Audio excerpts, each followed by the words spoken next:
an event for Michelle Hatmaker tomorrow evening. And I said, yes, I am.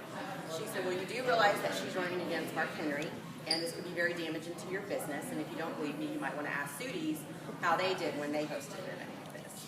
And I said, I really don't understand. I might need to get some more details.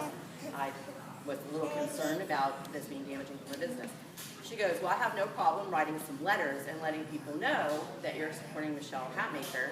And the women of the Clear Lake Republicans group, we supported the arms room, and we would not continue to support you if you do this.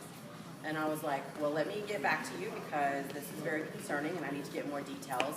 And she goes, well, I just want to let you know that if you continue to support her, then I'm going to write these letters. And I said, ma'am, I'm not endorsing Ms. Hatmaker. We're doing a meet and greet. That was all it was. It was not supposed to be a political agenda.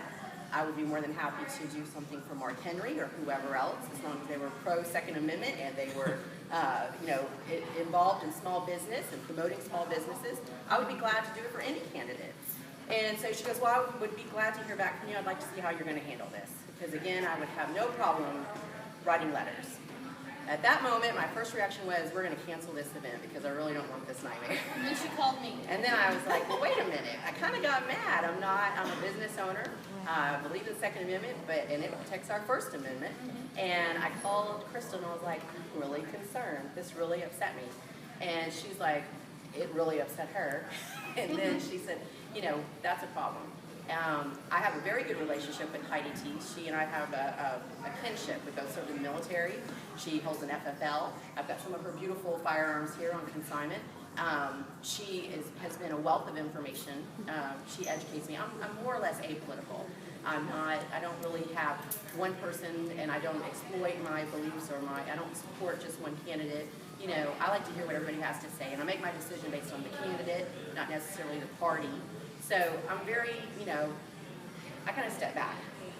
So I called Heidi because she's kind of she's got a platform and she's involved and she knows what's going on, and I felt like she would be a good resource. She's an activist. And I felt like I needed somebody, and I think my message to Heidi was, Heidi, I've got myself in a mess and I need to talk to somebody that's smarter than me because I'm politically ignorant at this point. And so I left her a message, and she immediately called me back, and she said, oh my goodness, this is horrible.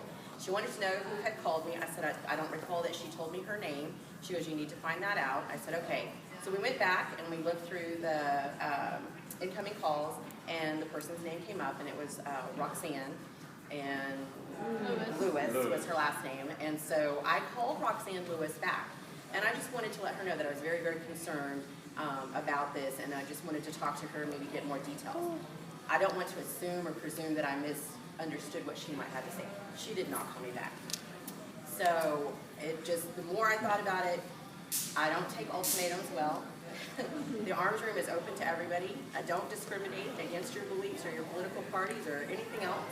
As long as you believe in the Second Amendment and you love the shooting sports and you're about small business and promoting the small business, that's what this was about for me.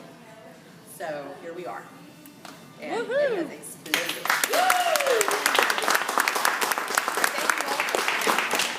I met them a while back. I walked in and I said, I'm going to drop off my very, very conservative patriotic newspapers here. And then we hang out at really fun places like the NRA convention, all the gun shows. So that's how she and I know each other. So when Michelle said that she had met Brandy, I thought, what a perfect fit. And it's halfway between Galveston and League City. It was just a perfect fit. And I really appreciate you still doing it, even though you went through that grief. I'm sorry about that. No problem. Well, I'm glad I did it. Okay, thank you. Thank you. All right, now we want to... Okay, and now we want to hear from the woman of the hour, and Frank Ball will take that, and he'll continue to... Thanks, Frank. Heidi. What? Come on, Heidi. Come on, Heidi. All right. Thank you. I want to say thank you for standing up for small business. Thank you for realizing that the bigger picture here is not about the Michelle Hatmaker campaign. This is an issue that goes much deeper. I'm a small business owner, and I know how I would have been affected if someone had called me and made a threat like that as well. And I appreciate you for standing up for what you feel is right, and thank you for allowing us to be here today. I know that it started out as a really big risk, but I think you're making a statement for businesses across the state this message spreads, who knows how far it will go. But you jumped in, you took complete control, and you started making phone calls. And Heidi, I'll let you just tell everybody kind of what happened when you started getting involved. Okay. Well, first, before I get started, because everyone is here, Michelle has made this not about her anymore. She really wants to support this business. They've taken a big risk. This is at a point in time when you could have just as easily said, you know what, I don't need the headache, I don't need the hassle, and you guys, that has happened before. Other businesses have been threatened, and they have folded before, and we haven't heard about it, and even today we're still hearing of businesses that have been threatened. So they messed with the wrong girl. And I'm really grateful that you have stood up and that you're saying something about it, because it allows us then to really get to the root of what this corruption is. And guys, this is a culture of corruption.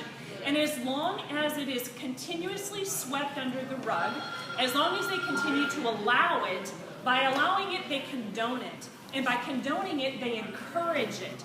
And then at that point in time, they, meaning the county, are part of the problem. So in rooting this out, this is a culture. This starts at the top. Now, when I found out that Roxanne was the one who had called, she also, in her conversation with Brandy, said, if you don't believe me, check with Sudi's restaurant, because we did the same thing to them. When you mentioned that to me, I was like, I'll check with Sudi's myself.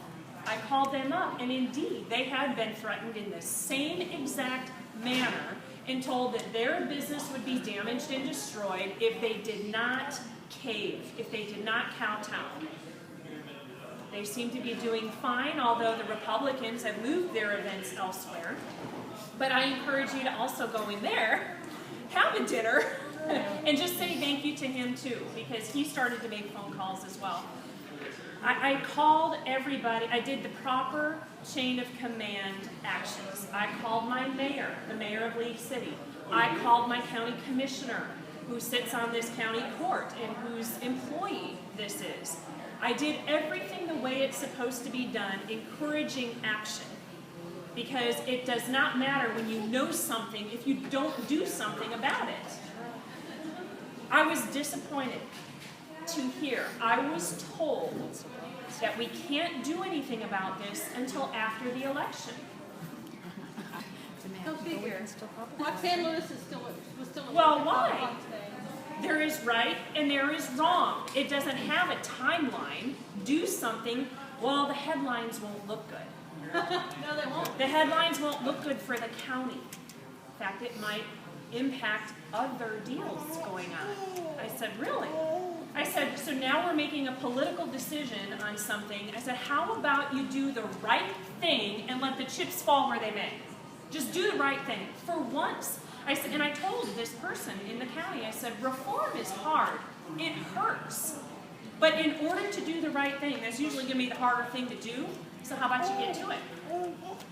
I was really disappointed to hear that there was going to be a political reason. And they said, well, she's gone. What does that mean? She's gone. Does that mean Roxanne Lewis is on an extended vacation? Does it mean she's on temporary suspension? Does it mean she's going to move to a different department? Does it mean she's just going to stay out of sight until after the election? What does gone mean? I said, it's not good enough. It's not enough. The culture of corruption starts at the top. And it permeates down because one thing is crystal clear. She's done it before, and she felt completely comfortable calling a business owner on county time paid for by your tax dollars and threatening her business if she didn't cave to their demands. What empowers an employee to do that? What emboldens an employee to do that? Protection. They know that they're protected. They know that it's condoned. They know that they'll be okay if they do the dirty work. So that is what I wanted to make sure that word got out. And frankly, Michelle, a lot of people are taking risks because now it's about the principle of the thing. And And I appreciate that she came on my radio show today, as did Crystal, and we went through the whole story, and people all over Texas are like, what the? What? Are you serious? This really happens? This really happens. This is what I call Republican on Republican crime. Great show. And in addition, we have a county judge that says he's pro-business and has taken great pleasure in announcing his economic development plans. So it's very hypocritical in that respect as well. When you have someone threatening a small business, it's not just Brandy, it's not just her headache, and it's not just her risk. It's that of all of her employees. She's got to make payroll. She's struggling to make ends meet. And to that end, I'm going to ask you all to do something. Because you're here anyway. And you're here to support a small business that took a risk in continuing with a function that she was threatened about. And if all of you, just every individual in this place bought one thing to show your support to the arms room. You can never have too much ammo, darlings. You can never have too many guns. You might need a holster. You might need something pretty. You might want to take part in their painting and customization. I'm just saying, do something tangible. Don't just say you support a small business. Do something to support it and spend a little cash. Because you need it anyways. Well, it's not gonna, I mean, what, you have one more box of 9mm on your shelf? You know, a few more boxes of shelves? That's what I'm asking you to do. I'm asking every person here to not leave before you buy at least one thing from the Arms Room, a Second Amendment, veteran-founded, veteran-owned small business in Lake City. All right? Promise?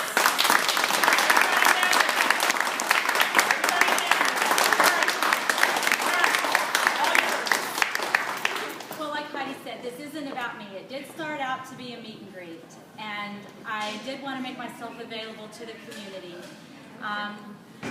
But it's grown into something so much more important than that, and I appreciate everybody being here. I think we've made a statement today. I think we've not only made a statement to support small business, we've made a statement to the fact that we want to eliminate the corruption within our county government, and we've made a statement that we believe in small business, we're going to support it, and we'll do whatever it takes to bring that message across the state and beyond, actually.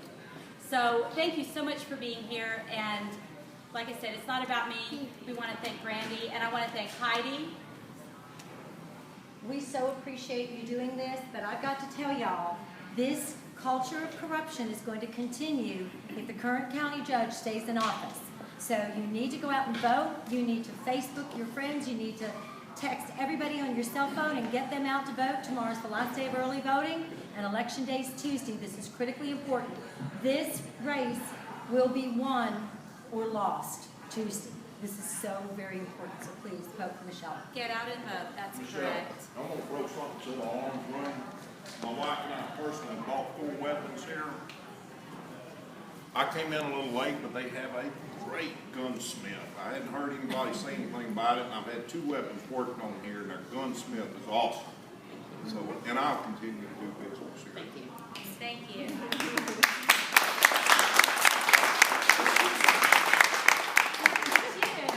Well, thank you again all for being here. I do thank you for your support. I know many of you have already told me you've gone and voted, and that means the world to me. I do appreciate your support.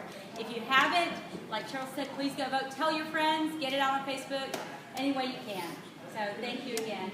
Thank you so much.